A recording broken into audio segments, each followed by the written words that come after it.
I'm not doing too badly for time here. I would like to invite David Bainbridge to come up. David, I've got some notes here. I'm going into reading mode.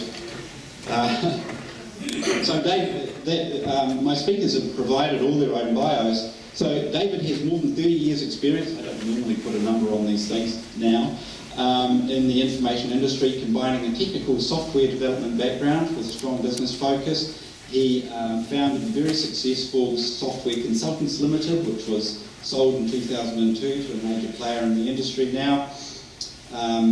He is currently working with St John. He's previously worked in manufacturing, distribution, transport, airline and financial industries, and now has a particular interest in health. Once you're in, you never get out, I've discovered. You're probably feeling the same way. In recent times, David has become a SNOMED pioneer and enthusiast, and has even been known to compose an entire email in SNOMED terms.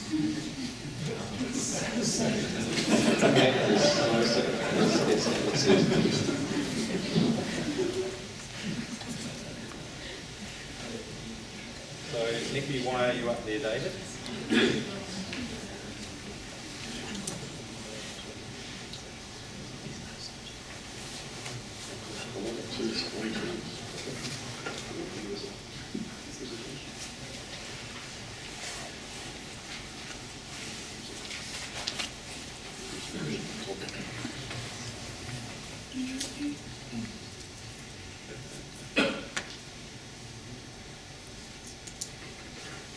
Okay. Now, despite the introduction, I'm not a SNOMED expert, so if you want to ask me really hard questions, you've already won, don't please. What I would like to do is tell you what we've been doing for the last 3 years, with quite a lot of help and guidance from Alistair here. I'd like to start off at the top, because a lot of you probably don't know anything about the ambulance sector in New Zealand, so I'll start there and then move down to SNOMED, so you won't see the S word until about the fourth slide. So there's 2 ambulance operators, publicly funded ones in New Zealand, St John and Wellington Free. They're funded, we say partially publicly funded, about 70% of the operational funding comes from the Ministry and from ACC. The rest comes from charitable work and commercial activities, and only the OPEX, so the ambulances and the garages they live in are all paid for by the community. There's about 600 ambulances, most of them you've probably seen, the big Mercedes-Benzes, but there are maybe 100 smaller ones as well. Around about 1,000 calls a day, and of those, about 800 get taken either to a hospital or to a medical centre. Now those numbers are changing as we're doing more and more treatment of people at home and trying not to take them to ED or trying to take them to a medical centre instead of to ED. So those numbers will change. Despite what you see on TV, most of what we do is medical, not accidents. Of those 70% medical, nearly 20% of those are people who have come out of hospital in the last week or so. One might say that they're discharged a little early. So that's, 14% of all our cases are people who've just come out of hospital. St John covers 90% of the New Zealand population, and Wellington Free covers Wellington, Hutt and Wairarapa. And they share the 111 centres, so when you ring 111 and the Spark operator says fire, police or ambulance, you say ambulance, you'll go to one of the centres in Auckland or Wellington or Christchurch to have your call handled. So at the moment, and this is really interesting, and it's probably closer to 40 years now, I'm still not 30. This is the first time in my career that I've computerised a paper system. So even back in the really olden days, before PCs were invented, I was working on 2nd or 3rd generation systems. So this has been pretty amazing for me to actually take a paper system and turn it into computers in the 21st century. So all the ambulance records at the moment, for both operators, are handwritten. These bits of paper get pretty messy, as you can imagine. They get all sorts of yuck stuff on them. Depending on the literacy and how busy the person who's filling them in is, they can range from being just about a blank sheet of paper like that to having a novel on them. But the novels tend to be unintelligible because the clinicians handle them. I'm being kind saying the NHI number is not always collected. I'd say the NHI number is very, very seldom collected. So we're about now where the hospitals were 25 years ago. We're starting to get our guys to think about the NHI. And of course that's a key thing for joining the kind of records up. Little patient information is available at point of care. Now it's quite interesting if you go into someone's home with an ambulance officer, you'll watch them search the house. They'll look in the medicine cupboard and they'll look in the bedside table and on top of the fridge for any information about this patient, prescriptions or discharge summaries. As I said, a lot of people don't just get out of hospital, so the discharge summaries are useful. Really, the guys just treat what's in front of them, what they can see and what the patient tells them, which of course is not always terribly accurate. We don't have really, despite being part of the primary care continuum, we don't really talk to GPs. So a different ambulance crew could go to somebody suffering, say, from asthma every week for a year. In Auckland, it could be, you could not see the same ambulance crew every week for a year. Somebody having asthma problems, they don't need to go to hospital, they just need their meds changed maybe, but we don't tell anyone, we don't tell the GP. So we turn out $800 a time, week after week after week, to somebody whose GP can sort them in a matter of one consultation. Another thing is falls. We'll go to a lot of elderly people who've had a fall, and they're okay, they're not really hurt. Patch them up, sit them up again, and off we go. We don't tell anyone, so they never have an inter-eye assessment, they never have ramps before handrails and stuff put into their house, till eventually they have the big fall, fractured them off or a broken hip or something, and then they're seriously months in hospital. So again, if we were telling the GPs, then hopefully a lot of those things wouldn't happen. The hospitals don't know we're coming. Now, the big hospitals like Christchurch or Middlemore, they've just got ambulances coming in every 5 minutes all day, every day. So they're ready to get up for it. And the little ones like Thames, they need a radio call because someone has to go into the ED and unlock the door and turn the lights on. But the middle-sized ones, like Tauranga, Nelson, we will radio in. If we're bringing in someone really, really sick, we'll radio in. But other than that, we could appear with not very sick people, a lot of them, all at once, just when all the staff have gone to lunch. So another thing that we'd like to do is start telling the EDs that we're coming and what we're doing. Clinical records not available electronically, that's pretty obvious, it's on paper.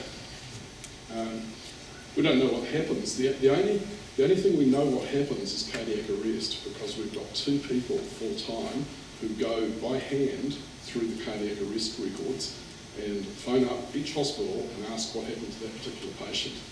2 people full-time. And that's just cardiac arrests. Everything else, we've got no idea. Is what we do effective? Don't know. Do the patients we take in to the ED, do they come out? Do they walk out, come out in the box? Don't know. So we don't know whether what we're doing even works. And then the other thing, of course, is just the usual paper thing, that with paper is difficult, pretty much impossible to actually do any kind of research on the records unless you put in an awful lot of effort. So that's our problem.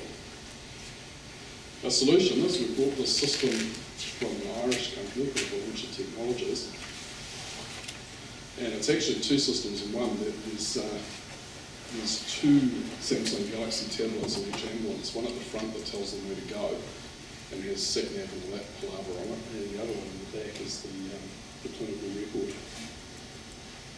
It's a modern layered architecture, it says there. We had the choice of running it on iOS or Windows or on Android, and we chose Android because iOS was too expensive. Windows 8 at the time was very, very new, so we chose Android. Also Samsung is plug for our sponsor, Samsung actually was very good with prices and so on, which Apple weren't. So that was another. Here's the fun part, the big yellow thing that makes a lot of noise and goes fast. It's so cool being inside one of these things. If you can keep up with one, they've now all got a wireless SSID that you could connect to if you really if you keep up with it. Steal the Wi-Fi. So inside the vehicle, as I said before, there's two tablets. There's one in the front that's telling the driver where to go. One in the back that the clinician is using to document patient care. The new generation of defibrillators are also Wi-Fi enabled, and in the future we'll be connecting those up through that wireless hotspot as well. The current defibs, they're going to cost about $4,000 each to upgrade to Wi-Fi, so we're not going to do that. 600 ambulances times $4,000, no, not going to happen. I'm nearly up to SNOMED, Alistair.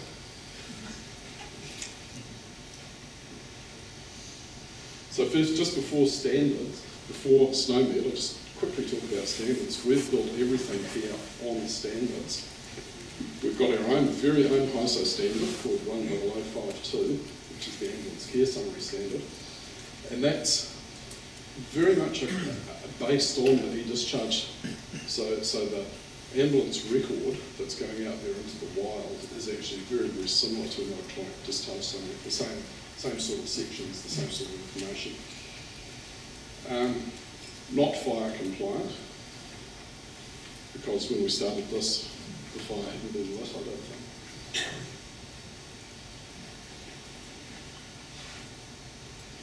Code sets is the first mention finally of SNOMED. Now there's code sets that we use other than SNOMED.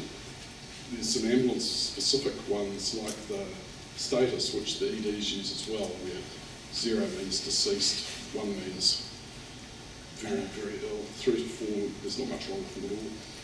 So there's those kind of things that are specific just to ambulance and emergency care. We use lowing to describe a lot of activities that can be simply described. We use the NZMT to describe our administration of medicines. We use a lot of various ministry standards like the list of sports that people die playing and things like that the ministry have. Stats New Zealand codes for ethnicity and occupation, that sort of thing. And then just the universal codes for things like mils and millimetres of mercury and stuff like that. So the whole system is built both on standards and on codes. There's SNOMED in the middle. So what do we use SNOMED for? We use it to document 3 things: what we saw, what we did, what we thought. So what we saw, that's the vital observations, GCS, blood pressure, that sort of thing. Most of these are just numbers. You know, a heart rate is 120, it's just a number, beats per minute, so there's no SNOMED there. The more complicated ones though, if you wake and monitor a heart monitor on somebody and do an ECG, those more complex ones, we're coding SNOMED. What we did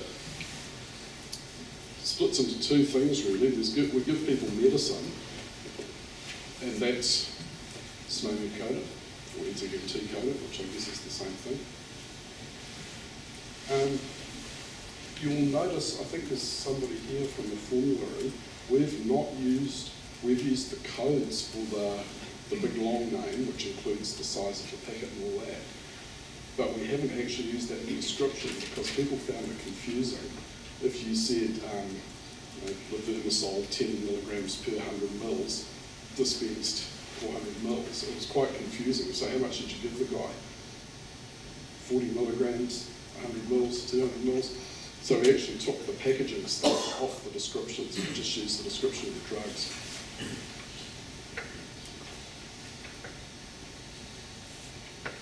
The other half of what we did is interventions, and these are completely coded as SNOMED. Now we had to draw a bit of a line here. We could have gone really crazy with this. We've stuck to these 5 things.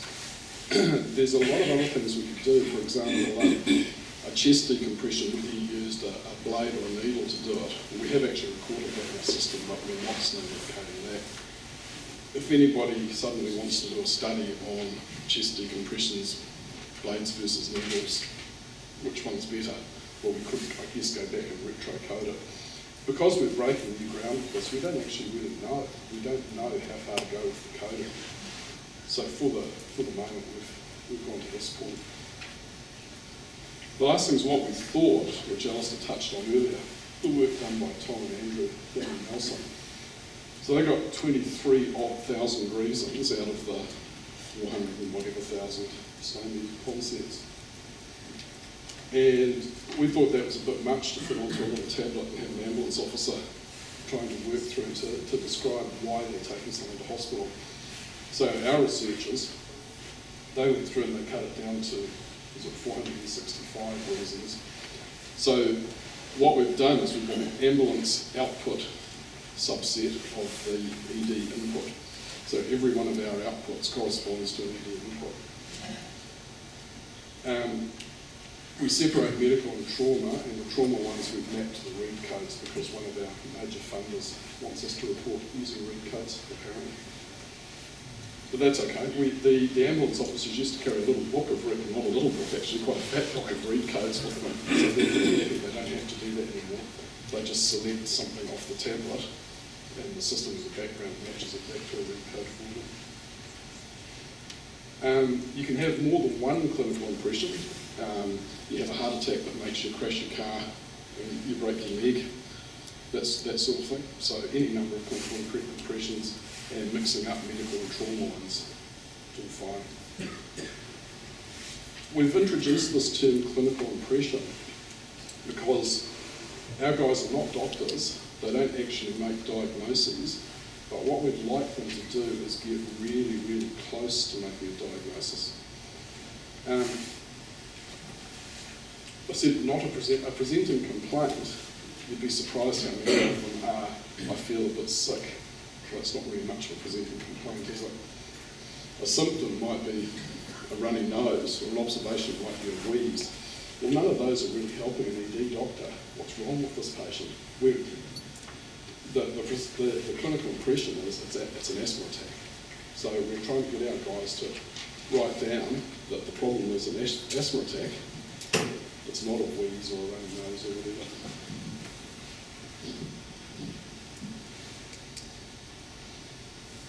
So what, as my old mum used to say.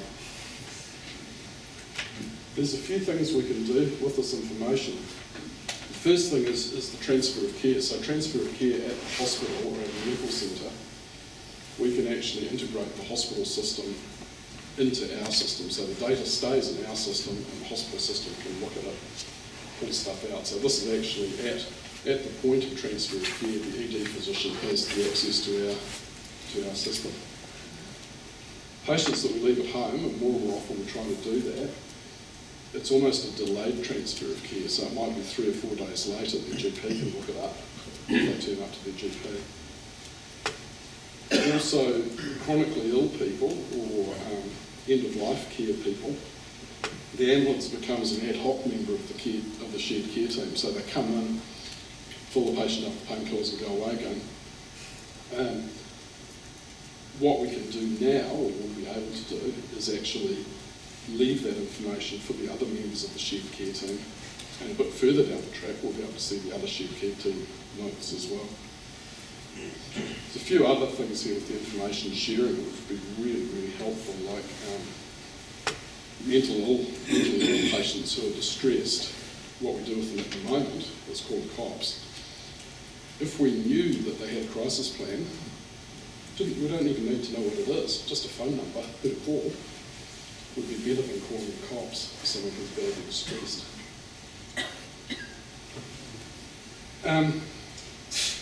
The GP advice will originally, in the early days, we'll use HealthLink to bang out a discharge summary effectively.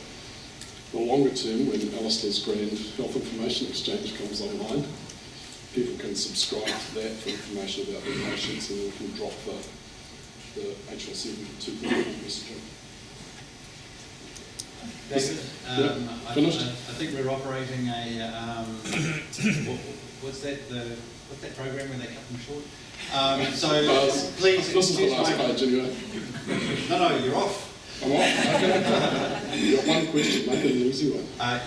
We've got time for, I'm not sure this is we've got time for one question from the audience. Make it a patsy, please, for David, who's introduced a revolutionary new information system into a greenfield space where there were basically electronic records on rubber gloves.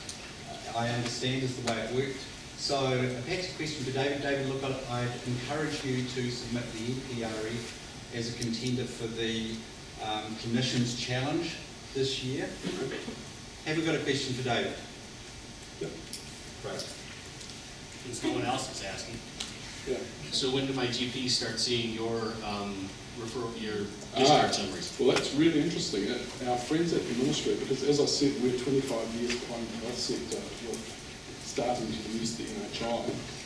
And until we convince our friends in the health identity program that we are doing a good job of identifying people, which they're talking about maybe a year away, it'll be after that. Great. Thanks very much, David. We've got some merchandise for you. Wow, thank you. Thank you very much. Keep doing the good work. We are watching an ambulance like no other place in the sector. Thank you very much.